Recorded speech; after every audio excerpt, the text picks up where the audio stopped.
I identify the three root causes of addiction as unresolved trauma, spiritual disconnection, and toxic shame.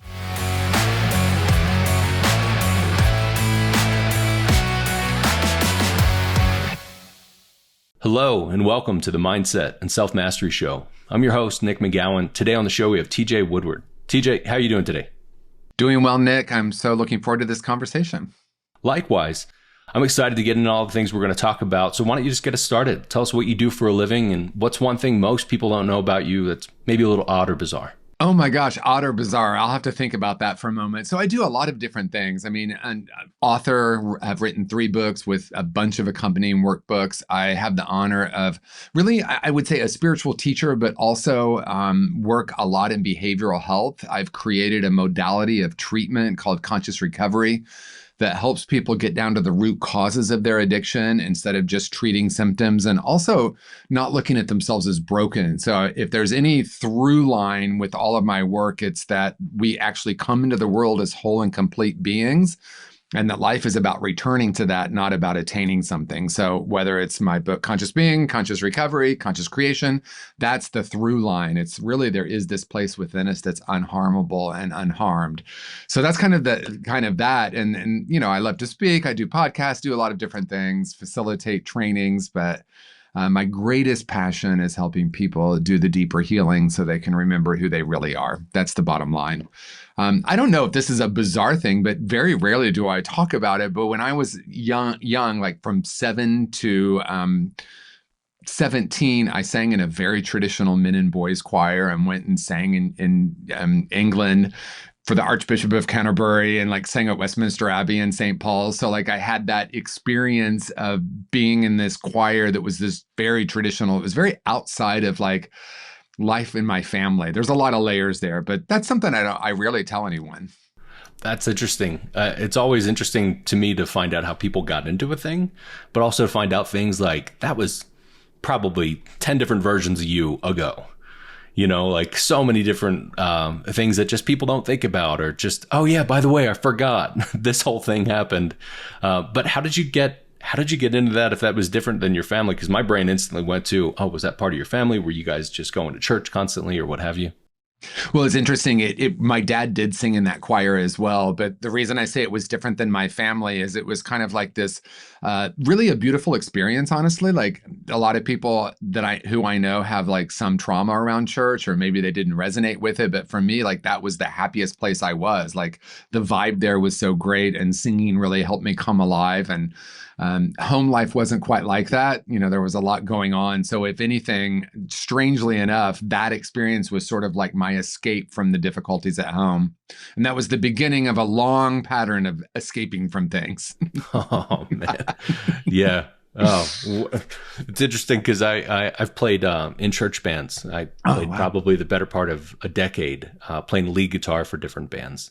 And I used to say to people, like, the reason why I was still staying at church was not because of like the surface level messaging, but because of the music. And then I would feel God through that music, and different things would open up. And it's interesting how that stuff can pull you in, but how there's also the different variations that people feel, the things that you get from it, the systems that you just envelop into. So how did that shape you to where you're at and what you're doing now? You know, it's fascinating because I reflect on that often, because here I am doing spiritual work, but it's really not connected with religion. But I think it ties back to that because, kind of like you, like I don't remember what the message was at that church really, but I do remember the feeling that I had, especially through the music, right? And again, this is very traditional music, like, you know, British music from the 16th century kind of music. So it wasn't exactly like a lot of contemporary music, but I think that was where I first had a passion for music, and also realizing that spirituality wasn't really in the mind, it was in the body, it was an experience. And some of my most profound experiences in my early life were connecting through the music and the idea of God, or the idea of spirit somehow. That's where I discovered it. So I think it really was, in many ways, the roots for me of what has made my life have more meaning. Yeah. Well, the work that you're doing is incredible. And I could tell, even reading through some of this stuff, seeing some of the clips, you had a PR company that reached out to me, so it's not like you reached out directly. And I do have people that reach out directly that I can tell there's like a heartfelt message, something that it's like, you totally just pulled this out of a can and you're blasting out to every other podcast. But one of the things I noticed about you is that there was a through line throughout everything that I saw that had to go back to actual healing, but at a deeper depth than a lot of people will kind of let themselves go to. There are often times where I talk about the different modalities and people kind of live at one, like therapy, talk therapy. Yeah. Whenever somebody's like, well, you have a problem, go talk about it. And at this point, it's starting to get easier to open up, to say that you talk to a therapist. Where even 10 years ago or 20 years ago, nobody talked like that. And certain circles of people, segmentations of people absolutely didn't talk about those things. So 100%. Now people are there talking about talking, but not actually going into all the different depths that they can, which is why I like to have people like yourself on to talk about those things. And I think most things probably come back from childhood trauma, at least some sort of trauma that was in our formative years. So what about you? What do you think when it comes to all the things that you're doing and really where that stemmed from? Well, 100% what you're saying. I think in particular, I think about men, even 10 years ago, like you said, it was like, we just need to man up, not have feelings, not talk about feelings, certainly not talk about needing help, certainly not talk about mental health or mental wellness, or definitely not talking about feeling feelings or healing trauma. And in my own personal experience, and that's where all of this came from, ultimately, I do remember being a little child and being so happy, so open and so connected with myself and the world. And I remember a lot of things happening in the world that caused me to shut down. And I had a profound experience at 7 years old of closing my heart. And that became like the operating system of my life. I'm broken, I'm damaged, I'm not good enough, I'm unlovable. And this was like a vibration that I was walking around with until I discovered drugs and alcohol that brought relief. Then I got sober at 21. So there were these 7-year cycles, but that sobriety was only the beginning because I actually found myself suicidal when I was about 18 months sober. And the paradigm at the time, this is 1986 when I got sober, and the paradigm at the time was definitely not talking about healing trauma, healing childhood wounds. They were just like, don't drink, be of service. Don't worry about anything other than that. And I went on this journey with a woman who changed my life that really had such a profound impact on me and a profound effect on me that it has become my life's work. If you think about the time and place of that, the context of things, in 86, it was totally different. I don't really know firsthand. I was 2. But in all reality, knowing that how things were throughout the course of time, I oftentimes will think back to what my parents went through. I think my mom was 22 when she had me. So the experiences that they had, that they felt, that they couldn't talk about, that now we can, it actually feels like there's a bit of legacy that we all have a part in that we can help usher throughout the course of time. Instead of just perpetually putting things deeper and deeper into a box that's deep inside of us. But there's still people that have a hard time opening up to those things, even within themselves. The whole point of this fucking podcast is for people to go, I'm safe in a spot where nobody can hear what I'm listening to. Yeah. But this guy's got something. Maybe not even me, like you specifically, or somebody else of just like, well, what do I do from this point? So for people that are in the early stages of like, they're self-aware enough that there's something, what sort of advice do you give to them, and how does that bridge into the work that you do? Well, I think going back to the childhood experiences, one of the things that I think is important to recognize is that we come into the world as these wide open, I call it a whole and perfect spiritual being. That terminology might not work for everyone, but if that doesn't work, at least we're a blank canvas, right? And our brains aren't even developed. This is why early childhood trauma is way more significant in many cases than something that happens later in life because we absorb it, right? So like my parents were in a loveless marriage. My parents got married when they were 19 and 20. My dad was told that he would marry my mom. He told me just 2 years ago that he never wanted to marry her, and they stayed together for 22 years and had 3 kids. He was having multiple affairs. Everyone knew. My mom would look at the ceiling and say, Tom, if you're having an affair, please don't tell me. And that was just a very small part of what was happening. So a little person, and I promise I'm getting to your question, but a small person absorbs things, and it doesn't need to make sense logically, because when we're little kids, we're very concrete. So if one of our parents is upset and yelling at us, rather than thinking, maybe mom has some rage issues that she hasn't dealt with, that's true for me in my story. I thought there was something wrong with me.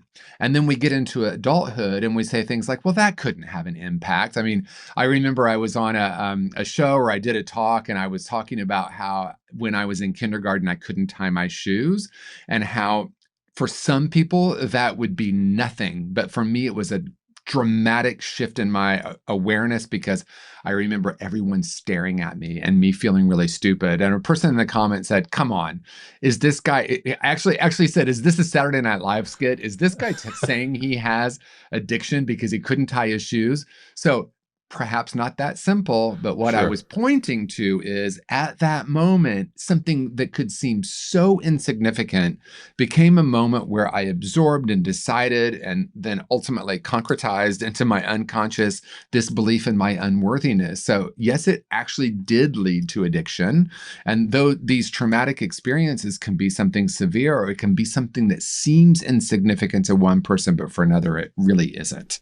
Yeah. It's so hard for some people to see the additional layers to things because they don't want to at times. Right. And then there are blocks that just won't allow them to. So even the guy in the comment, like, come on, man. Are you saying because you couldn't tie your shoes? Like from one perspective, you can understand just looking at it from surface level, like 2 and 2 typically equals 4. So you can't tie your shoes and there's trauma. The fuck does that mean? Right, exactly. But there could be anything that happened to anybody that meant anything, and the recipe and the situation, the context and all of that, who the fuck cares what anybody else thinks? That's what it meant to you. So if it was tying your shoes, or somebody kidnapped you and kept you in a hole for a week, like that could be the same feeling. And we have no right to be able to tell somebody else, that doesn't make any sense, that's stupid or whatever. I think oftentimes that can be a cry for somebody to go, well, I want to understand, but what do you mean? And that doesn't make sense to me. I was molested by 17 people or whatever it was. It's like, well, this isn't a competition. So everybody listening, that's right. Whatever you've been through, sucks that you've been through it. We can work through it, but there's no competition to that. But that thing that stood out to you, that had the recipe and the context and all the situation that had led to the addiction and everything else, there's shame, there's guilt. That's what right. The addiction actually is. So when you break those layers apart, what does that look like? Well, it's interesting that you're saying that, because in my book, in my Model Conscious Recovery, I identify the 3 root causes of addiction as unresolved trauma, spiritual disconnection, and toxic shame. So you've already spoken about 2 of them. And that really, to me, is the deeper work. And we come into our adult life, and then many of us try to figure it out. And the key to this that I think is really important is my 4-year-old, my 5-year-old, my 6-year-old did not logically, my brain wasn't even developed. So we absorb these things, we decide these things, and the deeper work is not a logical process. This is why sometimes talk therapy, and I'm not saying it never helps, because talk therapy helped me a lot, but there can be a place where it's like, okay, for me, it was like, now I see all the patterns. I know where all this came from, but now what? Like, that didn't change anything for me. I needed to get down and start caring for myself from the point of origin, which is much deeper work than just saying, I'm going to bury this. And, I think about, you were talking, I think about my dad's generation. Like, my dad met his own dad one time. He shook his hand once. That's the extent of the relationship. He was from a generation where no one talks about emotions, right? So everything, men just buried it. They just, man up, be strong, be brave, be the breadwinner. So like, I have compassion for that. And at the same time, we know that that's not actually healing. That's just trying to move on from something that on some level, like you said, we know it's there. That's also fucking your kids later down the road, because they're just, generational trauma is just being stacked and stacked and stacked and stacked. And that's one of those things that I think we can sometimes think about just as people. I don't have any kids. I'm not going to have any kids. And I know that there are people that have kids that say, well, I wish I'd done things differently, or I'm glad that I've done things differently now because of the way that I was brought up. And there are conscious decisions we can make, but then there are really unconscious decisions that are made for us because of the shit that we've been through. So if somebody's in that spot now, they're like, look, I'm a leader in what I do. I'm a leader in my family. I feel like I have a responsibility to heal so that I can help the rest of my family live a better life. Without giving secret sauce and getting in all the details of things, what's that piece of advice you'd say to, look, this is what you can start with, and here's how you got to work through some of it? Well, it's really interesting because in my third book, Conscious Creation, I actually created this 5-step process, even though I promised myself I'd never be that guy. But the reason that I think it's relevant right now is many people want to start with like intention setting, right? We do it the first of the year, or we get into the law of attraction and we're like, let me just change my thinking and I'll attract different situations. And all of that is great, except to me, we have to do what I call the clearing steps first. And in my model, it's making peace with the past and overcoming core false beliefs. So if I haven't made peace with the past and everything that we're talking about, and I don't mean that it will just be gone forever, but being in a different relationship with our past, much less about what happened and much more about what we decided. We do absorb, we have these core false beliefs, that becomes the operating system. And no matter how much work we do in the outer realm, whether that's, therapy or, go to another motivational seminar and all that's great, at some point it's like, oh, I believe I'm unworthy. So no amount of goal setting is going to change anything. So making peace with the past and overcoming some of these core false beliefs is so important so that we can get to a place where we start to ask kind of our inner knowing, what do I really want to create in my life? Man, you've brought up a couple times about child and adult, and we've kind of jumped to that pretty quickly. And when you think about it, like, you could probably think back to being a 15-year-old kid. You can think back to being a 7-year-old kid. Probably doesn't feel that long ago, but long enough. But at the same time, like, there's so much life that has happened. Thousands of hours, decades, whatever it's been, where we can then just say, well, this is how I am. And at 30, 40, 50, whatever it is, this is what it is.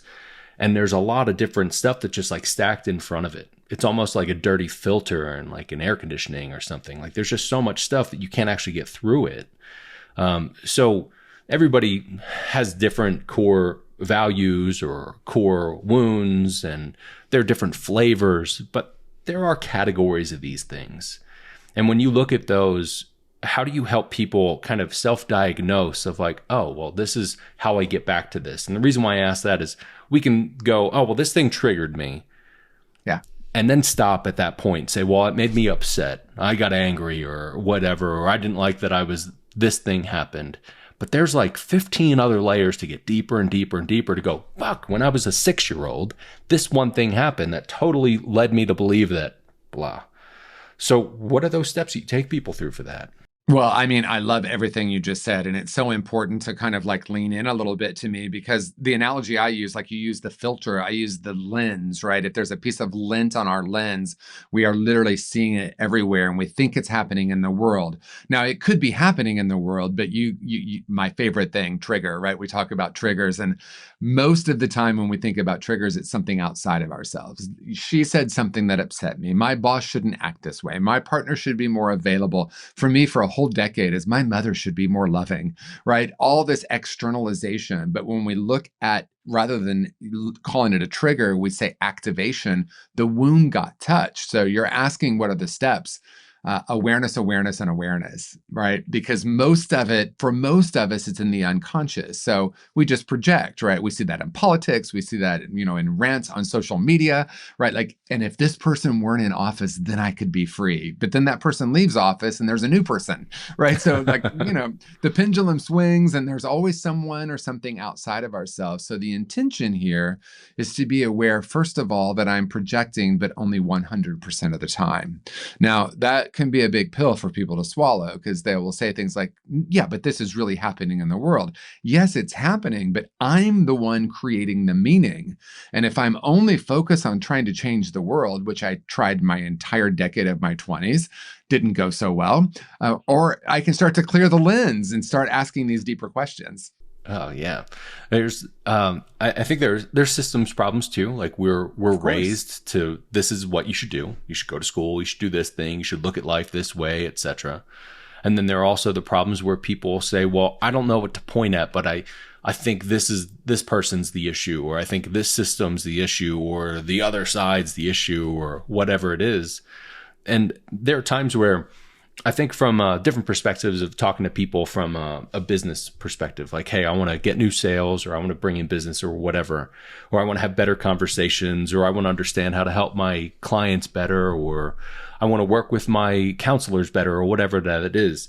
It's understanding that projection can happen at times, but to also shut up and listen more, and to ourselves first, that can be really difficult. So even when you talk about awareness, I had somebody at one point go, fuck you and fuck your awareness, because I'm aware that I'm annoyed by this whole situation. And I was like, cool, we're getting somewhere with it, you know? That's right. We're touching something. Yeah, exactly. Like, what did I just hit, you know? Yeah. Pouring salt, basically. But we have to be able to experience that pain to go, fuck, until we don't have to experience that pain anymore. So how do you help people understand how to figure out that awareness, or at least sniff it out to go, I think it's close? Yeah, well, the way I say it is nothing's more painful than 99% surrender. So if I believe that I'm projecting 99% onto the blank canvas of the world, then I'm going to suffer. If I say, oh, it's all a projection, and I want to be clear, and you said this well too, it doesn't mean stuff isn't happening. It doesn't mean because it's very popular now, like this person's toxic, I need to get rid of toxic, or this person's a narcissist. We call everyone a narcissist now. And yeah. the message is like, I'm good over here. It's this other person. And if I can learn how to not choose narcissist, I'll be free, right? And so the deeper work is going back to these early experiences and asking not so much what happened, but what did I decide about myself? What did I absorb? And I keep saying that because that's really the deeper work, going back to we don't have to re-experience the trauma over and over again, but an awareness that it has created the lens, because that lens, I didn't come in with the lens, the piece of lint on the lens. The world did in some way put it there, but it's my responsibility now to clean it, right? So I like to say, if you're under 30, you can blame your parents. But once you hit 30, it's time to let that one go. And I don't mean, people hear that sometimes to think that like that means nothing happened or nothing affected them. No, it's like the blame is the key word there, because blame keeps us stuck. Where curiosity, it's like, okay, this stuff happened. This is what I decided, not about the situation, but about myself. And then it becomes an unconscious, we have strategies to manage it. I call them brilliant strategies rather than coping mechanisms. So like for me, when things got difficult, I would go into my room and I would close the door and I would escape into playing with my toys and fantasy. So later in life, something would feel intense or something would hurt my feelings, and I would find myself checking out. And I used to think, oh, I shouldn't check out. I should learn how to be present. Well, the checking out is an automatic response because that's what kept me safe when I was young. So unlearning is such a big part of it. And then reminding myself or letting myself know that I can actually care for these wounds now. And it's safe to actually feel these, and they can be healed. And in that way, and I like to be a little provocative, we can kind of change the past, because the past is the narrative in our head and it's the energy associated with it. Well, there are two other things that are kind of through lines of this, or at least major pieces. The interpretations, just overall interpretations. We interpret so many different things, say based on patterns before, based on biases, based on all this different shit. This is what I think this thing is. This is what I think this situation is. And we believe that and we just own it.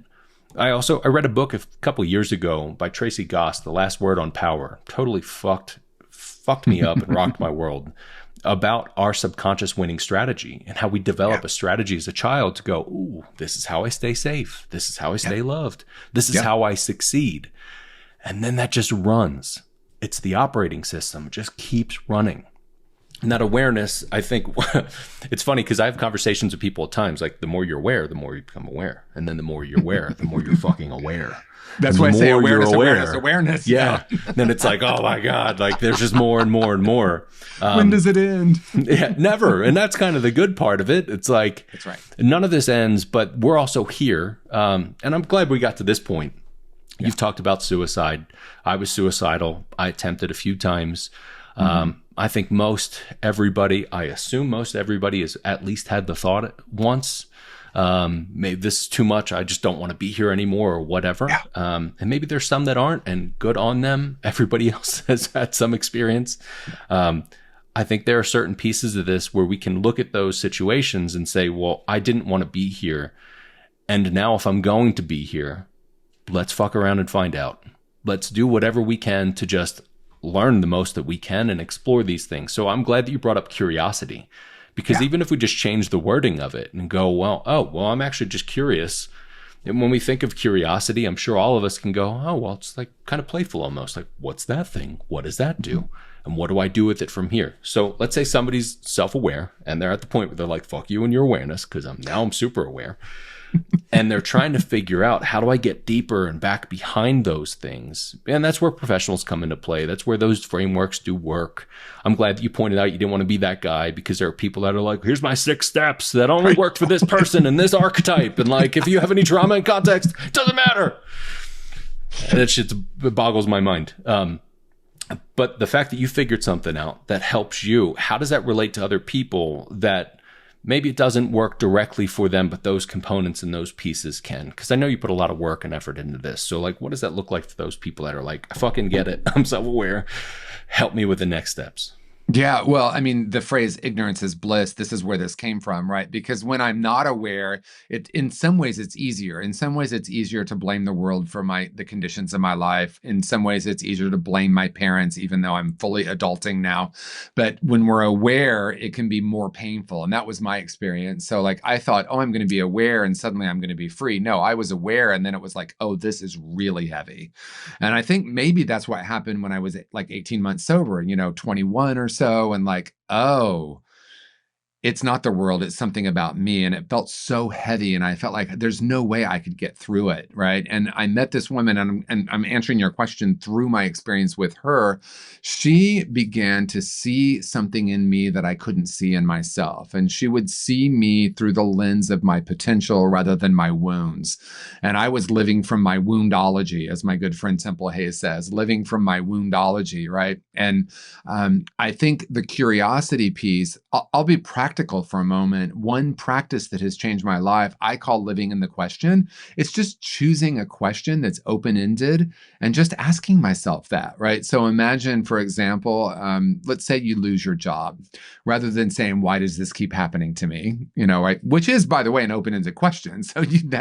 But it's not exactly an empowering one. Instead, I can say, I wonder what wants to emerge here. What am I making this mean? What am I really feeling? What's actually happening here? What are the infinite possibilities? And so you can choose a question, set a timer for 3 minutes, and just be with that question. Sometimes someone will lose their job, and then when we kind of start to explore, they're like, well, I mean, I hated it. Right? So you're welcome. Isn't that great? I mean, we don't want to minimize the experience of a fear someone's having, but like these moments, how many times in retrospect do I look back at something that was really difficult? I mean, honestly, the most painful experiences of my life in retrospect have become the most useful. It doesn't mean that it didn't hurt, nor am I trying to minimize that. But, shit happens is the phrase, but with one mindset shift, it's fertilizer. So fertilizer happens, right? So, can I be in the midst of it? I want to honor the pain. I want to honor the experience. I'm not going to bypass and pretend like it's not happening. But in the midst of that, it's like, I'm wondering what wants to emerge. What else is possible for me? I love that. If we break that a little bit further down, there are different times where we can ask that, and we're in a healthier spot, where we can go, oh, cool, I can see the shit is fertilizer, so I appreciate that. Yeah.